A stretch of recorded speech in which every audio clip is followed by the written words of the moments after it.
Welcome to The Naked Podcaster. Get ready to hear stories of someone brave enough to bear it all. Let's get naked. Welcome to The Naked Podcaster. I am excited. I have Miguel Dean on again, times 3. I think that's just an excuse for us to hang out at this point. Coming in from the UK. How are you today? I'm very well, thank you, Jen. Yeah, and I think it's a very reasonable for us to use this tenuous excuse just to have a conversation again.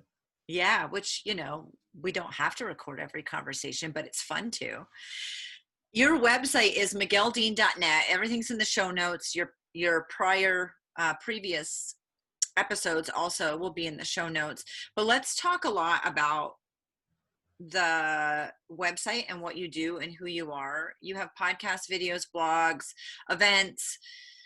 Let's talk about this stuff. Okay, I can talk a little bit about that. Thank you, Jen. There's not a great deal happening on the events front at the moment, as you can imagine, with the coronavirus stuff. But yeah, my website is migueldean.net, and I've been very fortunate, really, through all this stuff and people, not being able to work and so on. I've continued. A lot of my work is one-to-one through video calls, people around the world. There are 2 strands of that, of my one-to-one work. One is what I call sacred union mentoring, which is about balancing the masculine and feminine within ourselves, working on sort of bringing health and consolidation to the inner marriage of masculine and feminine that resides within all of us.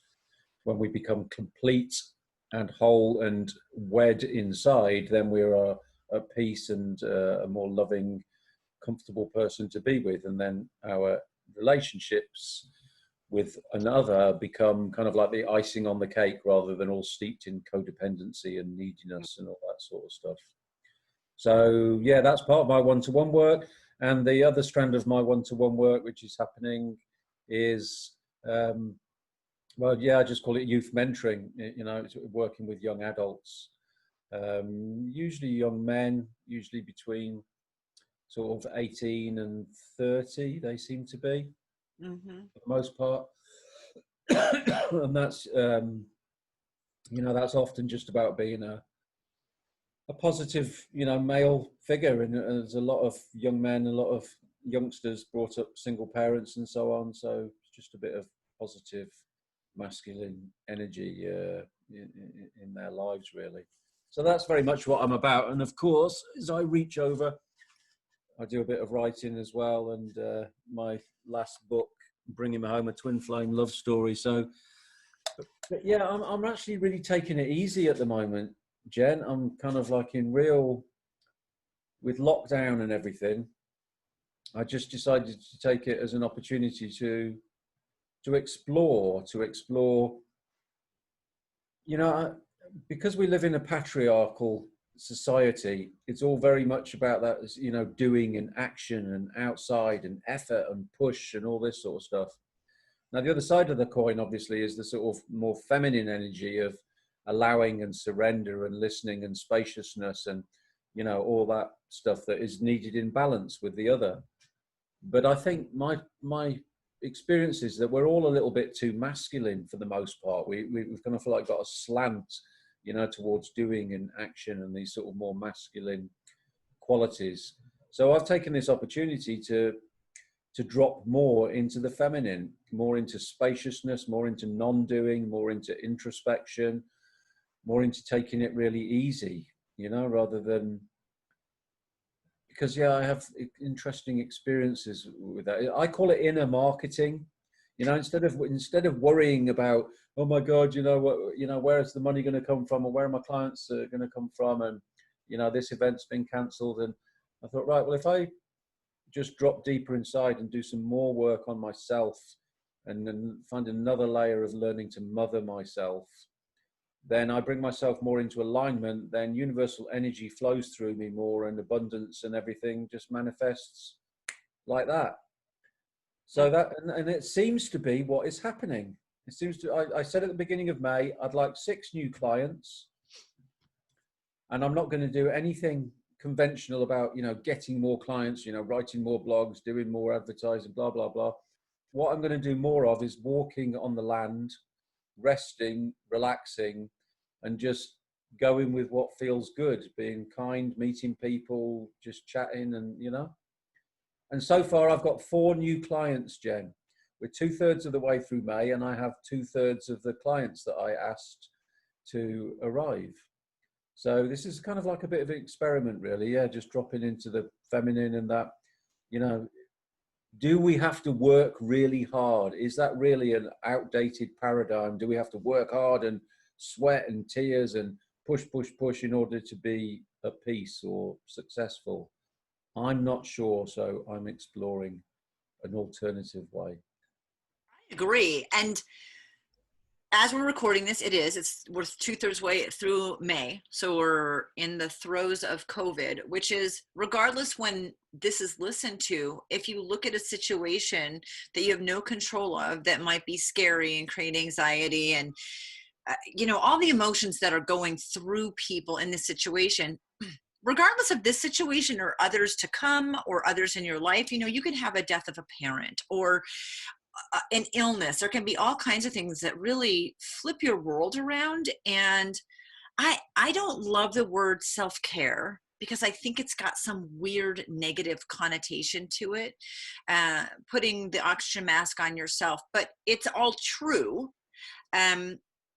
I like how you talk about it, where you drop in. I am totally masculine energy, man. I'm a doer. I want to get things done, not because I feel like I don't accomplish a lot if I'm not doing that, but because it's hard to do it the other way. And if you stay in your head, it can be very comfortable.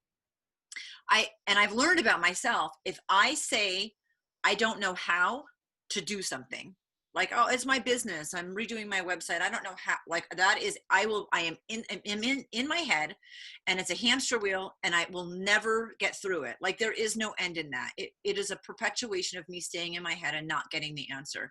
I have to not ask that question. Like, I don't know how, but I know what, and I know why. And I have to be okay that the path will be shown to me. And that is exceptionally uncomfortable. And it's very feeling. Mm-hmm. And so, like, right now, not only are we in the throes of this whole COVID situation, but my website is being moved to a different host. 2 different hosts. So the place that you get your domain, that's being switched. And then the host, I've used WordPress. I'm not using WordPress anymore. This is an interesting thing too. And I don't want to say this in a way that is comes across negatively. In this current situation, despite the parts of it that people are struggling with, I wanted to utilize every opportunity that was out there. Mm-hmm. So while COVID's happening, what's the silver lining? What are the opportunities? Because I definitely am geared that way. Some of them are financial. So I have kept myself informed in the US, how can we benefit from this situation in a financial way? And everything that I've gotten financially, I've put towards having no debt, the things that create me the most stress.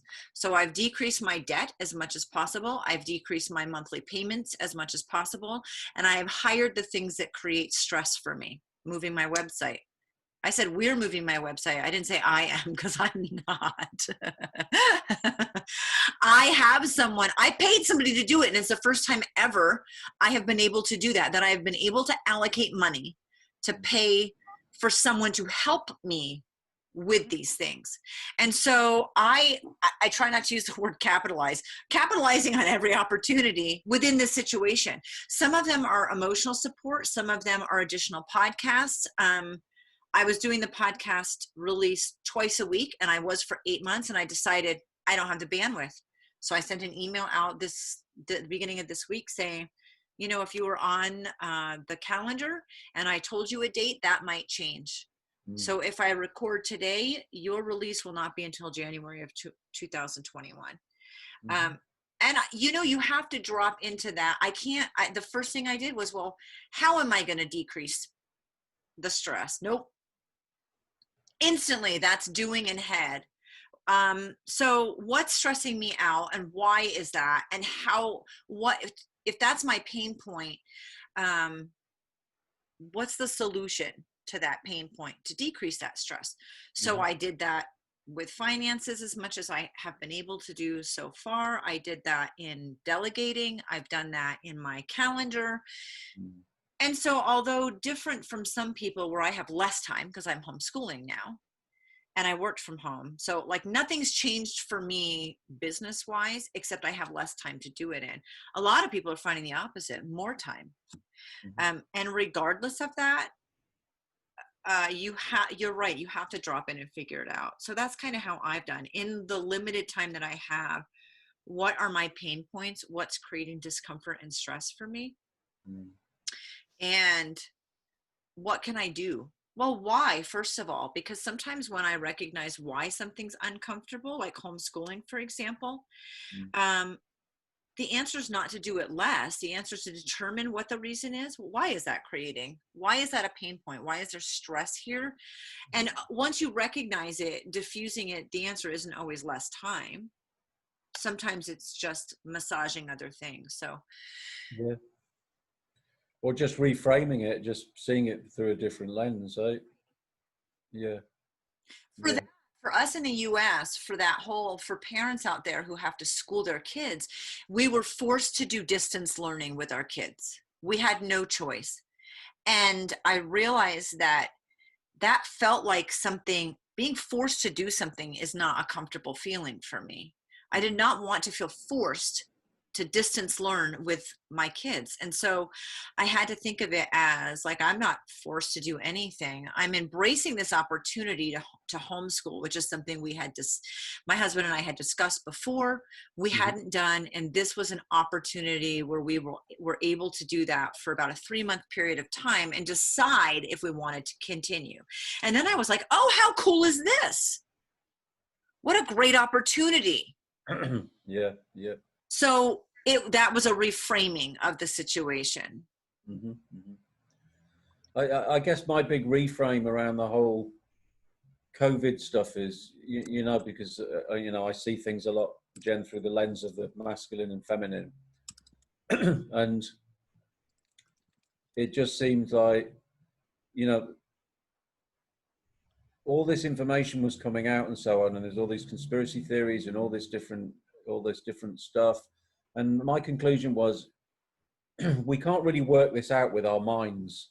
There's so much information here. This is, it's like, yeah, I can read one load of stuff and go, well, that sounds really convincing. That's what's going on. And I can read another load of stuff that says completely the opposite. And that sounds very convincing.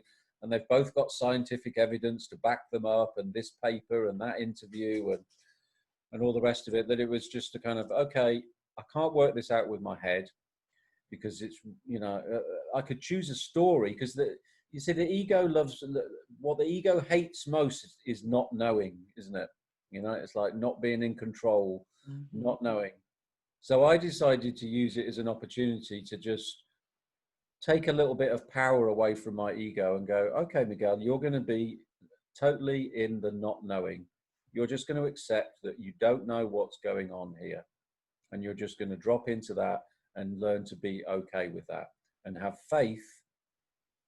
And I guess, sort of testing is like a deeper test of my own faith and my own belief that everything is divinely orchestrated and everything will work out for the best. So all I need to do is just follow my intuition. I don't need to know exactly what's going on, but I just need to take care of myself, and I need to carry on continuing honing and bringing myself back into alignment more and more with what I call the sort of universal principles of love and truth and kindness, who we really are at our core, and just see how that pans out, see what happens with that. And I can't remember whether we'd press record or not when I was saying about my clients, that my clients are getting more. Had we started recording then? Yeah, yeah. Yep. Yeah. Okay.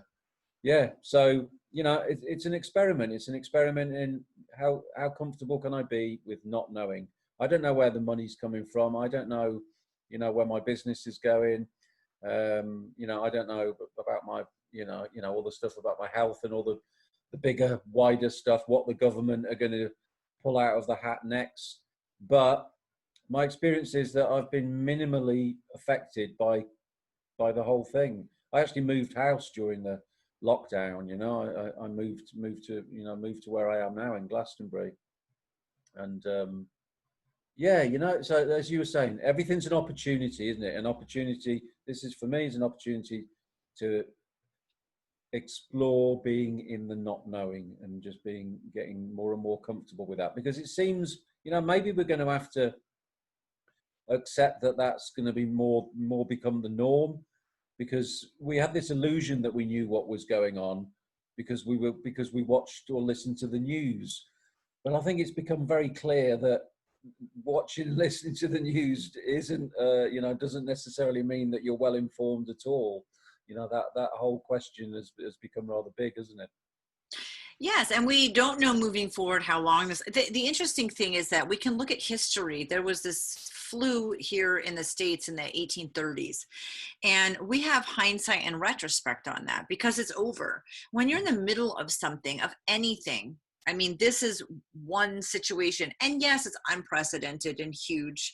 I'm not minimizing that, but I know when my mother-in-law was dying of cancer and staying at my brother-in-law's house, and you never knew what to expect, where she'd be mentally when you came to talk to her. And um we had to watch it. I mean, that was an agonizing thing to go through, knowing what the end was. I mean, we were just keeping her comfortable until she died. And so we can go through situations like that. That was unprecedented in my life also, and I didn't know what to expect, and I didn't have control. And every interaction was completely different and uncomfortable. It was uncomfortable. It was uncomfortable to see her in pain. It was uncomfortable to see her failing. We go through other situations in life, and so we don't have hindsight or retrospect for this one like we do other things. And I think that that's probably some of the most uncomfortable for people, like you said, sitting in it. But it's certainly not going to be the last. And whether it's this one that continues or comes up again, or, we don't know, or if it's going to be something different, like my mother-in-law passing away from cancer and watching that happen, we're going to be put into situations where we don't have control, and it's uncomfortable. And there's lots of different ways to think and feel about it, and lots of different information. And with my mother-in-law with cancer, like how much medication to give her, how much do we want her to be out of it, where's the balance in keeping her comfortable and having her not emotionally there at all, so it's hard to sit and relax into this. And we talked before we recorded about how a lot of people in this situation have lost jobs, which that discomfort was. There are some people having financial hardship. We have things in the US in place for unemployment and to give money, but like my husband's an essential worker, but his job got cut 60%. Not the time, but the money part of it. So he qualified for a supplement for his income, but it's been, I mean, we're over 2 months in. We're like on week 9 or something. And although it will be backdated, that income supplement will be backdated, he hasn't seen it yet. Yeah. So for this like 5, 6, 7, 8 weeks, you need to figure out how you're going to buy food for your family, right? And it's been really tragic for people. So again, not minimizing the situation, but we're waiting. The same for me. I qualified and I haven't seen anything. So we're blessed that at least we have 40% of his income. We have a percentage of my income. We're able to limp along where other people haven't. And knowing that money is coming doesn't feed your family today. And there are some really uncomfortable things in that. There is a gift of time. Mm-hmm. And so I loved thinking about that. Well, okay, you're doing everything you can financially, and there are programs, and we can't fix it or change it right this second if you've done everything you can do, which is a horrible place to be, because we want to go do something and fix it, right? That's masculine. I just need to fill out paperwork or stand in this line or do this thing. Mm-hmm. if you've exhausted that and you're in that waiting phase, that opportunity is, what can you do with the gift of time? Because that is one gift we can't make more of, we can't get back. And I've had lots of conversations about, if you've always wanted to write a book like you have, and I've read your book and reviewed it and it was amazing.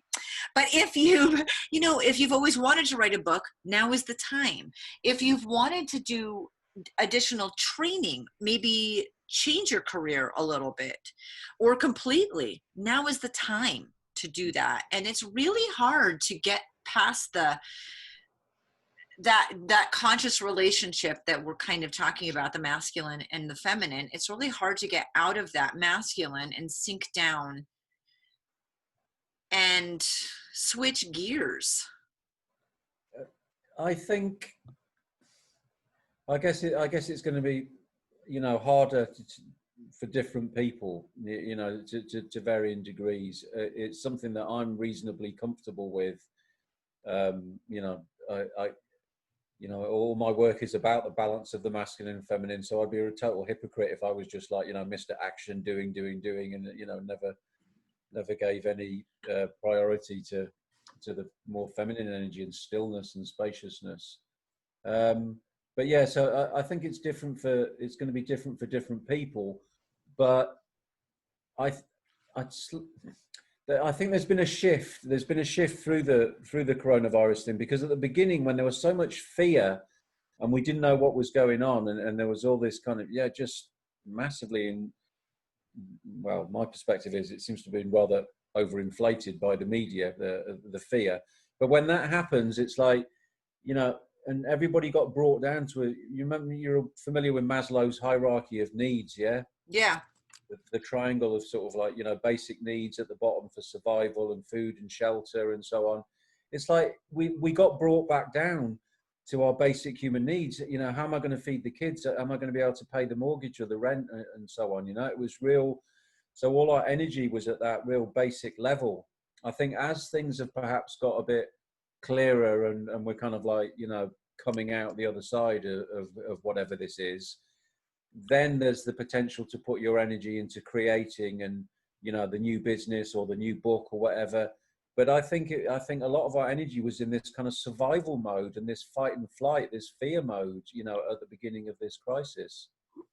And my invitation, as I say, what I've taken from it is it's an invitation for me to drop more into the non-doing, and not to feel that normal pressure of, I must do something. Am I using my time constructively? It's like, we don't know whether the world is going to be the same after this. There's a really big deal going on in the world. And if it's going on in the world, then who knows what's going on in the unseen realms.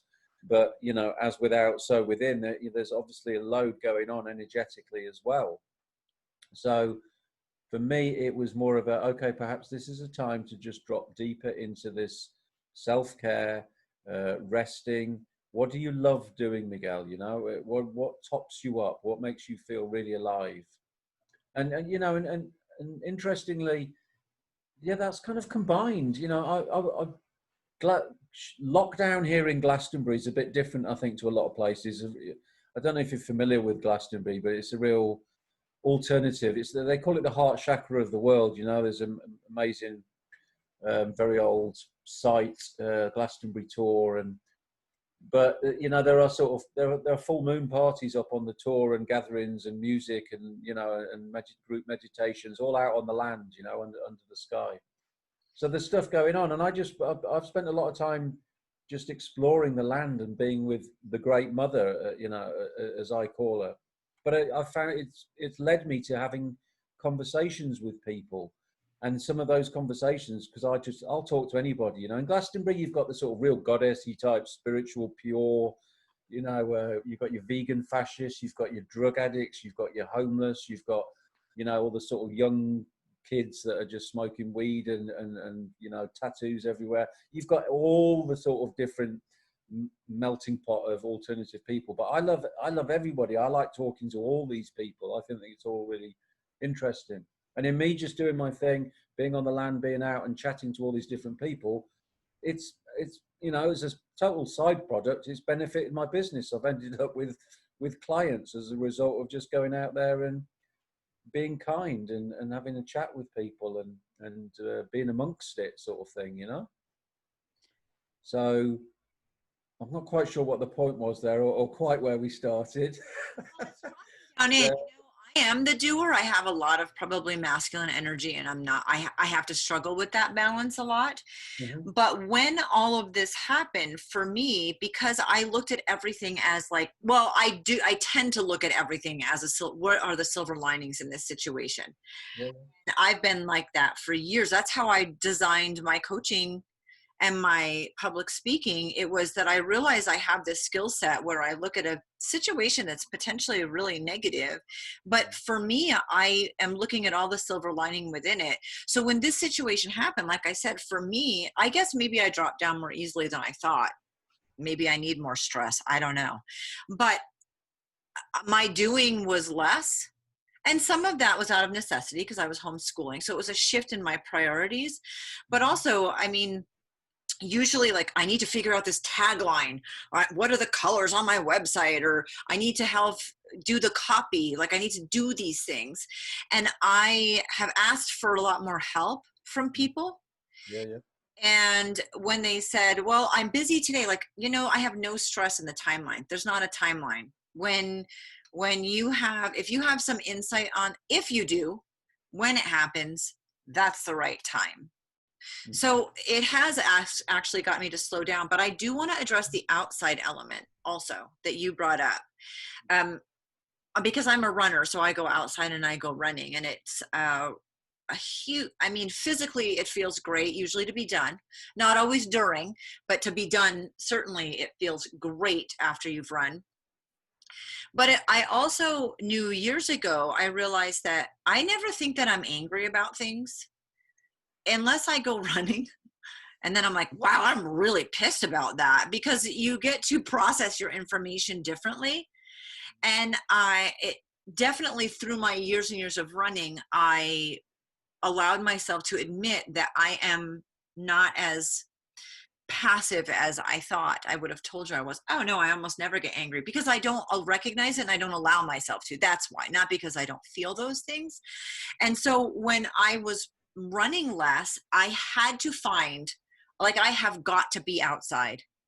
My brain, my body needs to be outside. And so I decided, I have a dog. She's 65 pounds. She's a sweetheart, and she needs to be outside also. And so I'm going to walk her every single day, regardless, because we weren't locked down so much that I couldn't do that. We've got this great, we're in the middle of the city, but we have this great park, and it's like a 2-mile loop, and it's dirt, and there's cow pastures. It's just it's so awesome to disconnect from the city. And I needed to do that every day. And when school shut down, then my 10-year-old Taven needed to go with me on that. And I think sometimes we forget how important it is to just even sit outside in the backyard. We put up a basketball hoop. We did things differently to make sure we were fostering the ability to be outside, differently than you, where you're walking around and having conversations. But it's that connection to being outside. It's partially the connection to the outside and partially the disconnection to the doing and the needing to. And so it is in our schedule. Outside time is built into our schedule. Right. Yeah. Yeah. It's so important. I mean, I know there's been a lot of, well, I've seen, yeah, some articles and some stuff on social media about, it seems crazy. It's probably the worst thing that you can do is to shut everybody indoors, where, the healthy thing is to go out and, get fresh air, get exercise, be outside. Things are a lot less passed around in that way. But there's also, I'm a little bit of an aging hippie. I like to walk with my shoes off and that, when I'm on in the fields and so on, because there is a lot of scientific research, that talks about the Schumann resonance, that, the vibration of the earth and so on, and that a lot of the electromagnetic things that we've got flying around these days, sort of affect our natural circadian rhythms and that bring us back. So when we're barefoot on the earth, basically, it just helps bring us back into alignment with nature, you know, and because we are part of nature, we are natural, you know, we humans often kind of put themselves above it, or you think, oh, you know, I'm not, you know, animals and things out there, that's nature. I'm not nature. It's like we are nature. So it just brings us back into alignment with source. And, you know, it's no coincidence that you just nearly always feel less stressed, isn't it, when you come back in from being out, you know, as I call it, you know, on Mother Earth and under Father Sky, you know, it's out with the big cosmic parents kind of thing, taking care of us. So essential for health, so essential. I agree. And I mean, I'm blessed with a nice backyard, but I know that there are people, even if you have a balcony, Mm. just to sit outside. And so these are the kind of tools and tricks and tips that I want to go over today, because we're talking about situations that, one, we have no control over, and two, are stressful, whether it's COVID or something else, and the things that you can do to kind of balance that masculine, feminine, and sink down into it and feel more at peace. And for me, telling you, sunshine, holy cow. And it wasn't about temperature, although I don't like cold temperatures, but even in cold temperatures, when I was doing the this I was making sure that I went out with the dog every single day. I was challenging myself to not miss a day going out with the dog. Mhm. And man, the weather was terrible. It was terrible. 25-mile-an-hour winds. It was raining. There was snow sometimes. Mm. You know, it wasn't a fun, when you look at the weather channel, it didn't look like it was an invitation to go outside. But I know how much better I felt even in the conditions that were really Yeah. not ideal. And now that things are warming up, um, that's warm sunshine just feeds me somehow. The second I walk into it, I feel like I'm coming home. Mhm. And my 18-year-old daughter is graduating this year from high school, and she babysits this little girl who just had her second birthday. May 15th was her, she turned 2. And she calls me grandma, and I absolutely adore her. And I have 8 grandkids anyway. So she walks up to me, and it's so interesting when we see kids, because they don't have social inhibitions. So Mhm. you talking about this reminded me, she comes up and she says, "Grandma, feet." And I know through figuring this out that means she wants her socks off. Yeah. So we don't wear shoes in our house, right? Like my policy is like, you take your shoes off at the door. Yeah. But I mean, I'm a naked podcaster, and and that's because I'm bearing it physically so you can bear it emotionally. That's a play on words. It's literal. But I would probably live somewhere where I didn't wear clothes, because it's my personality also. And that's not an exhibitionist statement. That is I feel better when there's more of my skin exposed to more of the air and the sun. And this little 2-year-old who's like, "Grandma, feet." So I pull her socks off, and then she says, "Outside." And she wants to walk around outside in her bare feet. Mhm. And she has That's conversations about it. The grass feels different than the concrete. And if, I built a sandbox for her because it's very tactile. And, it. that kids get it. Mhm. They just innately want to do what feels good to them. And all of us adults are like, "No, no, keep your socks on." Why? What in the world? I mean, that's just a silly example, but if you really look at animals and you really look at children, they are uninhibited. Like, why can't I take my pants off in the park? I want to run around in my underwear. Yeah, absolutely. Yeah. Yeah. Well, yeah, all sorts of problems that you know leads to, doesn't it? The whole inhibitions about our body and body dysmorphia and shame, and just the whole thing about, yeah, you know, the sort of taboo. We don't talk about sex, and we don't talk about bodies, and we don't, certainly not those bits. And it's like, it's so, yeah, it's just so out of sync with the natural alignment, really, isn't it? You know, it always seems to me that if you want health, if you're not sure about what's healthy, just look at nature. That's why I spend so much time in nature, because she's my teacher. You know, the same as another Native American. They were the same. You know, it was like, if you observe the seasons, if you observe nature, if you observe how it all works, you'll learn everything that you need to learn. You know, that's why I don't read books. I read nature, and I'm present with nature, because it's all there. Everything that we could possibly need is there, and it, you know, and it's still there now, but for everybody, but in an unconscious way, because we forget that, you know, these computers, these phones, everything comes from the earth. She provides absolutely everything, all the food, all the building materials, all the fancy clothes, all the things that make our cars. It's all come from nature, isn't it? So sometimes we just need to kind of like just simplify things a little bit, you know, simplify, Yeah. minimize. Look what the little children do. Look what the animals do. You know, and that brings us back to a sort of optimum health place, really. And and we're not encouraging you to all become streakers and exhibitionists and get arrested. But, you know, when I'm in my backyard and the sun is out, the first thing that I want to do is move my clothing so that more of me is exposed to the sun. If that's naturally my inclination, then I think people just need to check in with their natural inclinations and how things feel to them, because it's important to feed that. I have tons of science that I can send you, all these articles on how the brain changes, actually completely changes after 20 minutes of being outside. Mm. Completely changes. There's tons of scientific evidence on all of this stuff. But I think for people, well, my perspective is, I recognize what the pain points are, what things that are causing me stress, and how I can either shift how I look at them, the lens that I look at them, or make changes so that they're not as stressful. Mm-hmm. And from there, it is what is my body just naturally asking me for? Time, space, quiet, distance, slowing down, being outside. Uh, and then you do it. I think we get our dog shaved, and it costs about $100, and it has to be done every 3 months. And I looked up, they're not clothes I could bring her in, but this situation, I was like, I wonder how much it would, like, how hard could it be?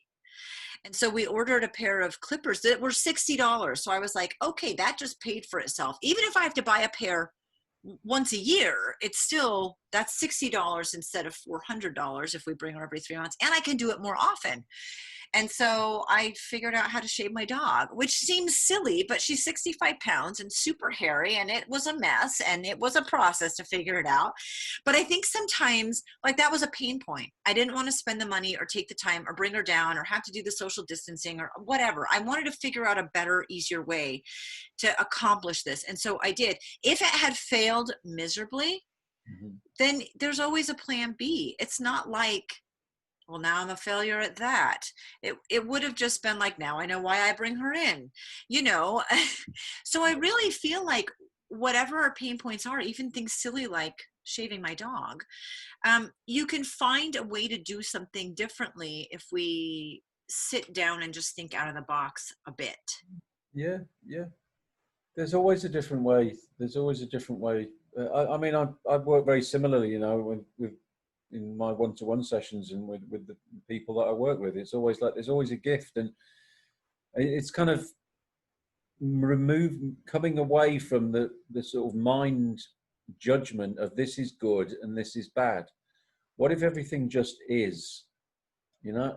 And it's like, okay, so instead of, because it often happens when I'm, you know, come on a call with my young mentees, you know, young adults that I work with, and you know, and they'll say, oh, well, this happened that was good, and this happened that was bad, and I'm always like, well, yeah, but what if the bad thing is actually the good thing? Because when the bad thing, there's an opportunity to learn there.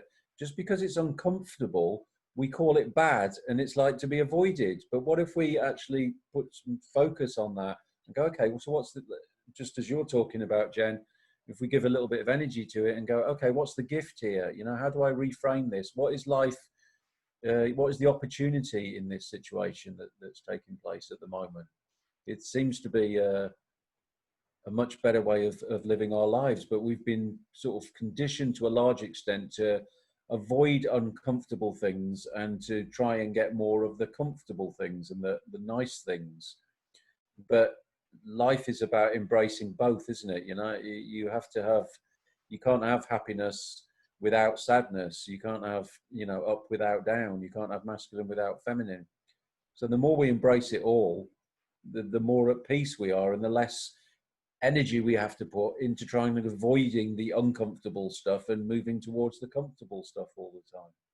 I think reframing is an exciting, Mm-hmm. exciting state of mind when you have those situations where you think, wait a minute.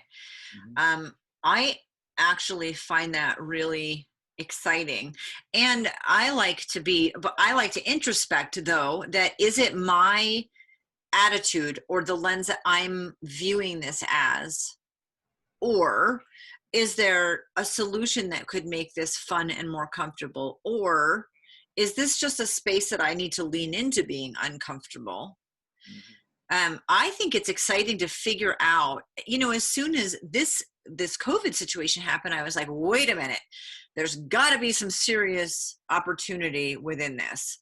And so if it's that uncomfortable, there's got to be an equally elevated level of opportunity. And I think that there really is, but you definitely have to look at it. That's exciting. And when the news happened, you know, my husband's more the person that he has his opinion, but he really sinks into the news. And I just looked at him. I made a comment. He said, wow, I'm surprised you made a comment about this situation. And I said, it's not that I'm uneducated, is that I refuse to sink down into that line of thinking. I'm not going down the rabbit hole.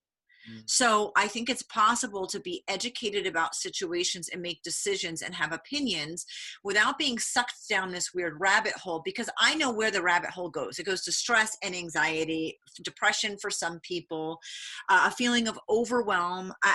That's not where I want to be. So it is possible to expose yourself and be educated, but looking at it from a distance so that you can make a determination on what your opinion is and how you feel, but I'm using all of that information to look at opportunity.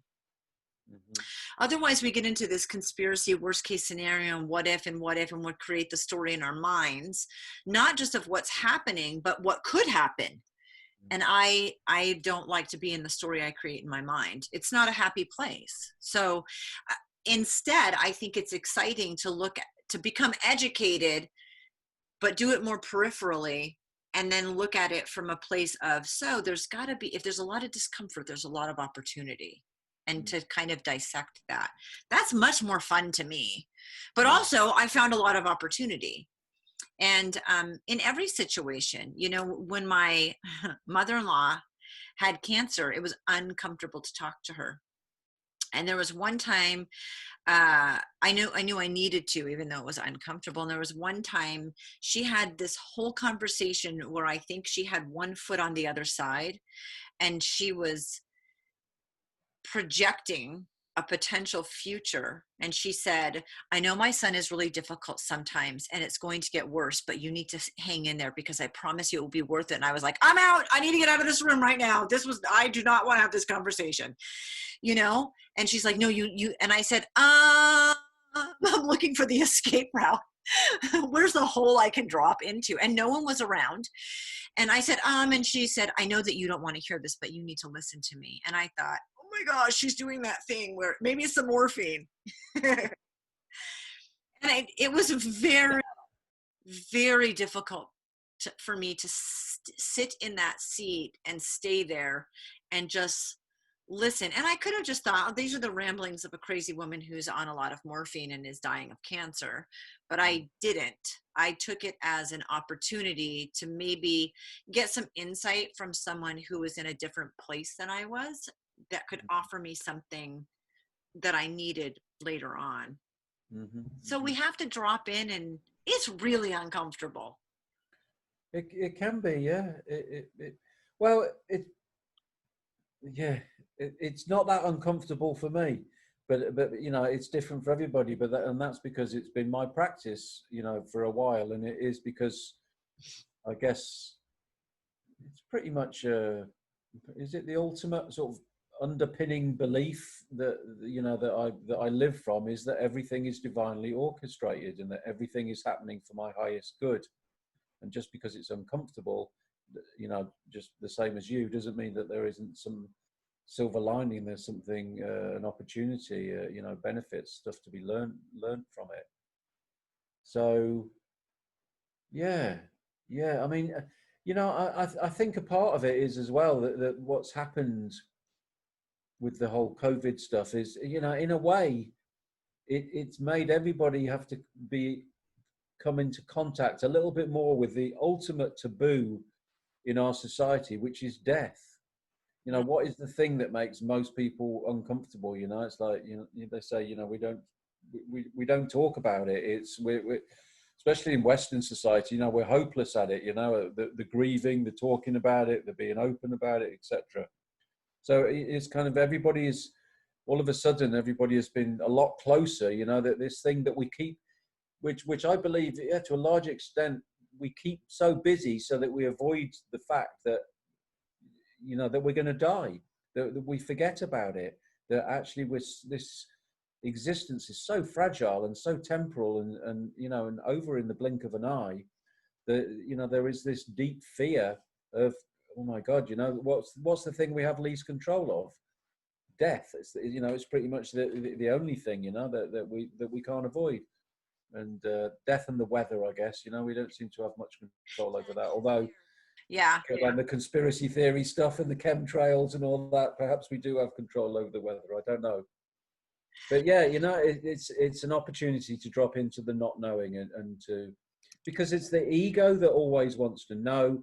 The higher self, you know, the consciousness is doesn't need to know. You know, it doesn't need to know. So I just saw it as an opportunity to just take a little bit more power away from the ego and just drop a little bit more into faith and into walking my talk of everything's divinely orchestrated. So why are you going to get your knickers in a twist, Miguel, and start getting really panicky and stressy, you know, about money? And I have the evidence to back that up. You know, for 12 years I've been working for myself and I always have enough. Like, I've always been taken care of. I'm not a rich person financially by, you know, in fact, I'm probably a very poor person financially by most people's standards. I don't have a mortgage. I don't have you know, I don't own a house. I don't own anything really, you know. I live hand to mouth, but it's a totally stress. Once you get into and you can drop into the, okay, I don't need a big lump of money in, you know, stashed away just in case sort of thing. Once you get used to, okay, if I look back over the 12 years, I've always got enough. When my overheads go up, my earnings go up. And when my overheads come down, my earnings come down. It's like I'm just creating this reality for myself that I always have enough.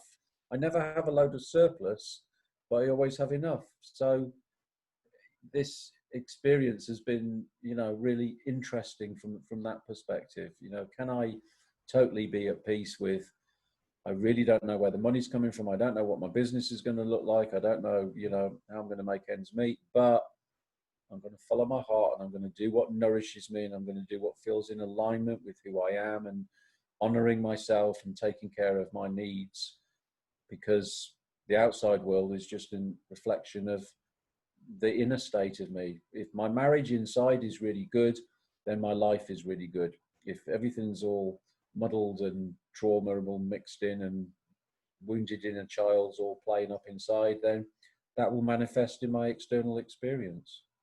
I'd like to use the last few minutes that we have together to really dive a little bit deeper into conscious relationship with yourself and how people can do this, because it is uncomfortable. And I actually noticed that in this situation, it's not as difficult as before COVID. If you had just said, Jen, how difficult is it for you to do this? I would have said, oh my gosh, it's so difficult for me to drop in. And when this situation happened, I realized, no, it's not. I mean, I may make it more difficult for myself sometimes, but it really isn't. My resistance is what makes it more difficult. So I want to talk about that. And I also I'm going to make a comment about manifesting, and you can address it, because manifesting for me it was very confusing. I think it's better for me now. But so this is my perspective. You think about the life you want, and you made me think about this just now with I have enough for what I need. You think about what you want or what you want it to look like. And I would like write a list, because that's my brain. I'll write a list of like, I want this many clients, or I want to make this much per month, or whatever it was. And I had a friend who said, you can't, the universe wants to give you what you want, but you are confusing the hell out of it, because you're not very specific in what you want and why you want it.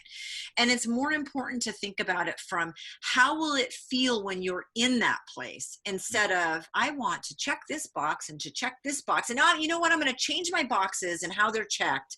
You can't keep putting stuff out into the universe like you're checking boxes and writing a grocery list. And you can't change it all the time, because then the universe like, look, we'd like to give you something, but we're totally lost here. We're completely confused. So I was really good about doing it in a way that came from my head and changing my mind. So I was just, the universe was like, we give up. We can't give you anything. We have no idea what you want. And I wasn't thinking about how it would feel to be in that place. I know that. I mean, I'm no expert on this stuff, and you know, as everything, I just like I'm a super experiential learner. I just like to play and explore, and you know, and check things out for myself. And you know, if somebody else has written about it, it's like, well, that's not good enough for me, you know, and that's just their opinion. That you know, what about my experience? But it does sort of like that. There is. I have heard a lot about that you have to get into the feeling that you get into the feeling of what it will feel like to have it. And it's like, not what will it feel like, you have to do everything in the present, don't you? When you write it and whatever, it's you know, I am this is happening now, not to put it in the future. So that I think that does make sense, that you know, just kind of getting everything in alignment, really, isn't it? The feeling and the words and the thoughts, you know, if you're thinking about them but the feeling isn't connected, then it's not going to be such a sort of aligned kind of energy, I suppose. But my suspicion is that something that doesn't get, I don't know, something that doesn't get talked about an awful lot is that what you asked for, you need to believe that you are worthy of it. There's something about that, you know, that alignment, because I know that my abundance has grown as my self-worth has grown, almost sort of incrementally. You know, I can see the self-worth sort of moving this way. And if they, you know, if it was like a line graph, they would both be sort of parallel with each other. As self-worth grows, then abundance or just, and you know, we're not just talking about money, but you know, abundance of health, of friendship, of you know, of all sorts of different things. But my suspicion is that there is a strong correlation, and you know, and the self-worth thing is, you know, we need to remember that the whole iceberg metaphor, you know, that our conscious mind is just the little bit of the iceberg showing above the water. Our unconscious mind is the massive piece of ice that's beneath the water. And that's where all our programming and our real self-worth, you may be able to say with our head, oh yeah, I think I'm great. You know, I'm really sorted and I'm really happy with myself. But deep down, you know, there may be very different programs running that people with not great self-awareness might not even be aware of, you know. So there is definitely something around the manifesting a connection with what you feel, you believe that you are worthy of. And maybe, yeah, last point, that what you ask for needs to be in alignment with your highest good, which is, if it's your highest good, then it needs to be the universe's highest good as well. And I guess maybe that's even to the extent that, okay, well, you know, you manifest a load of money, that you need to have a load of money and realize that it doesn't make you happy, and actually a load of money can actually make you more stressed and more miserable. You know, maybe that was what you needed in order to be your best version of yourself. Yeah, so it's an ongoing experiment, Jen. It's an ongoing experiment, this manifestation stuff. So, but yeah, you know, this time has been big, has been a big opportunity around that for me, because it has been this, okay, I'm not going to do more, I'm going to do less, I'm going to honor myself more, and let's see what happens with the abundance and quality of life, and what's that, you know, how it moves. So far, it's working. You know, I'll keep you updated. Yes, yes, absolutely. Thank you so much for being on and going over this. I love talking about the relationship and sinking in. This has been so fun. Mm, yeah, absolutely, absolutely. We're never quite sure where it's going to go, but it goes where it needs to, and yeah, you know, there will be people that need to hear that need to hear this conversation, that will benefit from it. You know, it's divinely orchestrated as well. Yeah, thank you. Thank you.